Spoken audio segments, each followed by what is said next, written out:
पिता की 2 बेटी थी। एक बेटी का ब्याह हुआ एक किसान के घर में, एक बेटी का ब्याह हुआ कुम्हार के घर में।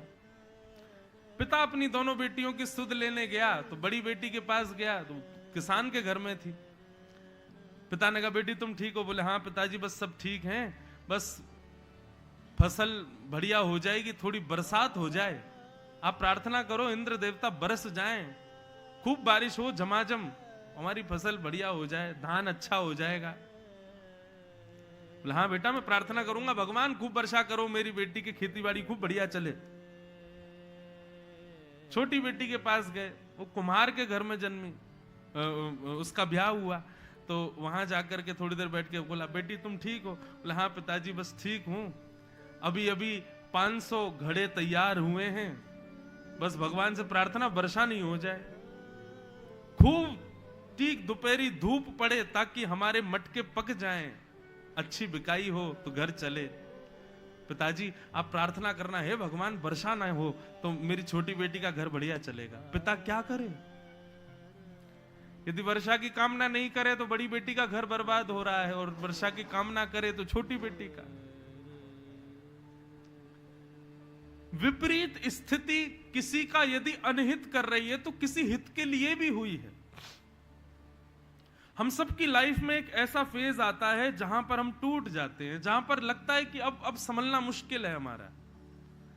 लेकिन जब हम संभल करके आगे बढ़ते हैं तो कुछ वर्ष बाद हमको पता चलता है यदि वो स्थिति मेरे जीवन में नहीं आई होती तो आज जो मैं हूं वो बन नहीं पाता।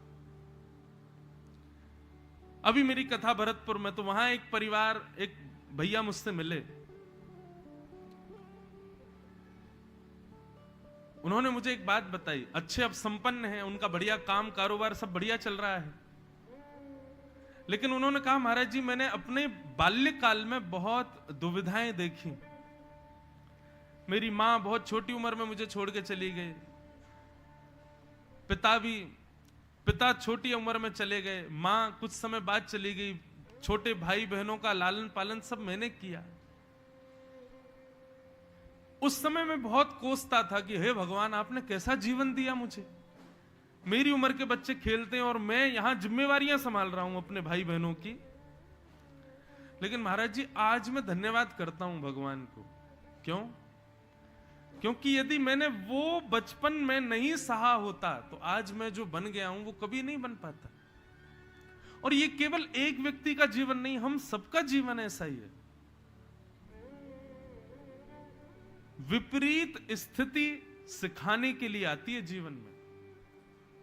स्वामी विवेकानंद तो कहते हैं कि यदि किसी व्यक्ति के जीवन में कभी विपरीतताएं नहीं आती, यदि किसी व्यक्ति के जीवन में सब वैसा ही होता है जैसा वो चाहता है, तो वो व्यक्ति जी ही नहीं रहा है। हर दिन आप सोचते हो ऐसा ऐसा हो, लेकिन हो सब उल्टा जाए, और फिर उसको सॉल्व करने में लगे हैं हम लोग। यही तो जीवन है।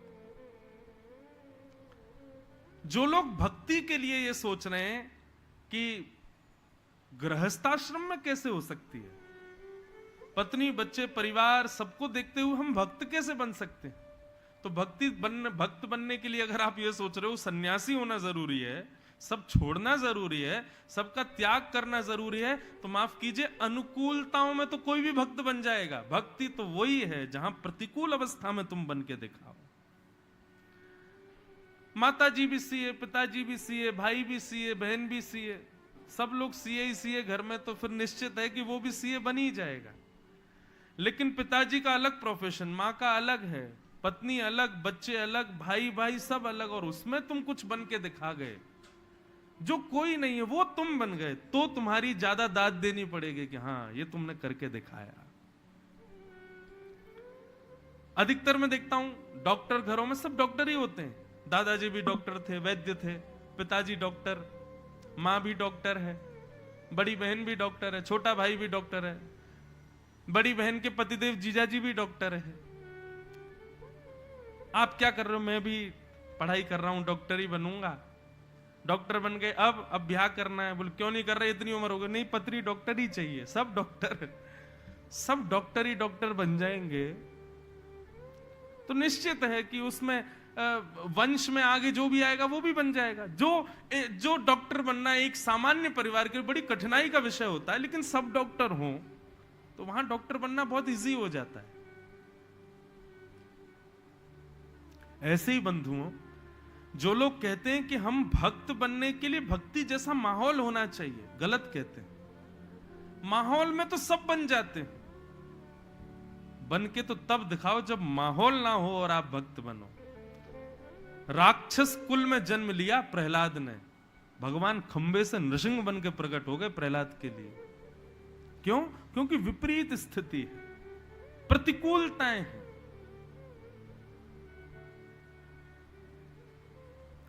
हवा भी साथ की चल रही है, लहरें भी उसी तरफ, तो नाव में पतवार चलानी नहीं पड़ेगी, अपने आप चलेगी नाव।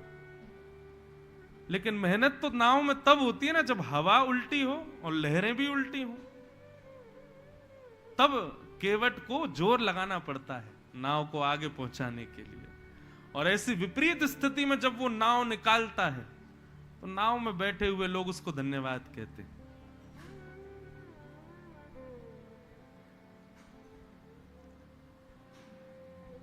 गृहस्थ आश्रम प्रतिकूलता है, विपरीतता है, प्रतिकूलता है।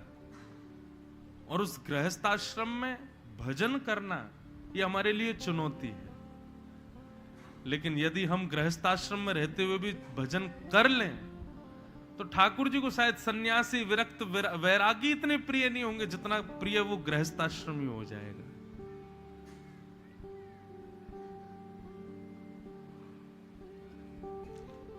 सौनकादि ऋषियों ने इसीलिए प्रश्न किया, महाराज इस संसार में सब प्रतिकूल